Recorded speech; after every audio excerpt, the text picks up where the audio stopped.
পদ্মা নদীর এই অংশটি রাজবাড়ী সদর উপজেলার বরাট ইউনিয়নের উড়াকান্দা এলাকার।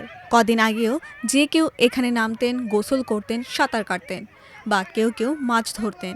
এখন বন বিভাগের নিষেধাজ্ঞা আছে, কারণ এখানে একটি কুমিরের দেখা মিলছে কদিন ধরে। ১৩ জানুয়ারি মঙ্গলবার এই দৃশ্য প্রথম চোখে পড়ে এলাকাবাসীর।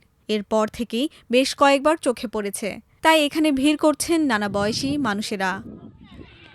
স্থানীয়রা জানান, মঙ্গলবার থেকেই সদর উপজেলার বরাট ইউনিয়নের ২৮ নম্বর সরকারি প্রাথমিক বিদ্যালয়ের সামনে পদ্মা নদীতে একটি কুমির মাঝে মাঝেই ভেসে উঠতে দেখছেন তারা। যেখানে কুমিরটি ভেসে উঠছে তার পাশে দিয়েই রয়েছে মানুষের চলাচল। ফলে স্থানীয় বাসিন্দাদের মধ্যে দেখা দিয়েছে আতঙ্ক। বন বিভাগের সাহায্যে এলাকাবাসীর সচেতনতায় নদীর সামনে বাঁশের সঙ্গে প্লাস্টিকের নেট দিয়ে ঘিরে রাখা হয়েছে, যাতে শিশুরা নদীতে নেমে পড়তে না পারে।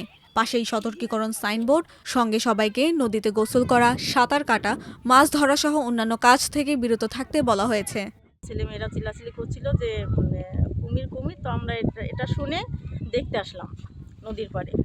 এসে দেখলাম আসলে কুমির ভেসে উঠেছে। নদীর সাইডের দোকান, সকালে স্কুলের পোলাপান সবাই দাঁড়িয়ে বলছে কুমির কুমির। পরে আমি এই জায়গায় দাঁড়া দূরে দেখলাম অল্প একটু খাইটের মতো মাথা দেখা যাচ্ছে।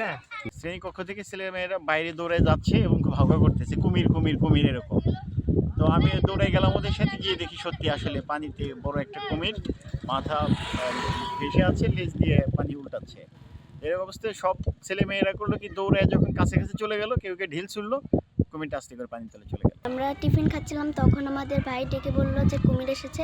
আমরা দৌড় দিয়ে এসে দেখি, আমি দেখতে পাইনি, পরের বার আমি দেখেছি। আমরা এখানে টিফিন খাওয়ার পরে এখান দিয়ে খেলছিলাম, তখন সবাই বললো কি কুমির এসেছে। তারপর আমরা আসলাম, তো দেখে কি একটা কুমির ভেসে উঠেছে। তারপরে দেখলাম কুমিরটা দেখলাম অনেক বড়। এছাড়া বন্যপ্রাণী অধ্যাদেশ ২০২৬ অনুযায়ী কুমির শিকার নিষিদ্ধ।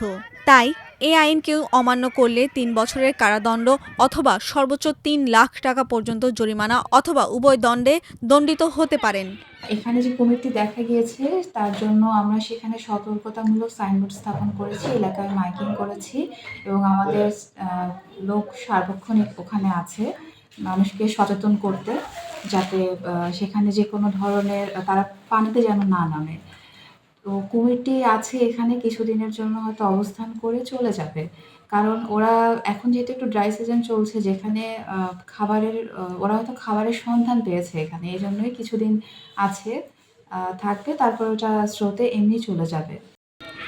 বর্তমানে পদ্মার ওই অংশে বন বিভাগের কর্মকর্তারা সার্বক্ষণিক অবস্থান করে সবাইকে সতর্ক করছেন।